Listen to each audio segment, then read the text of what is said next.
வணக்கம். நீங்க பார்த்துட்டு கிரினர் பை நிலக்கடலை. ஒரு ஏக்கராவுக்கு மகசூல் 40 மூட்டையிலிருந்து 60 மூட்டை வரைக்கும் வரக்கூடியது.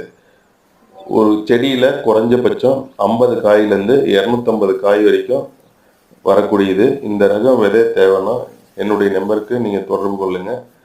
இந்த மாதிரி புது புது வெரைட்டிகளை நம்மளுடைய சேனல்ல நீங்க பார்க்க முடியும். நம்மளுடைய சேனலை சப்ஸ்கிரைப் பண்ணாம இருந்தா சப்ஸ்கிரைப் பண்ணி விடுங்க.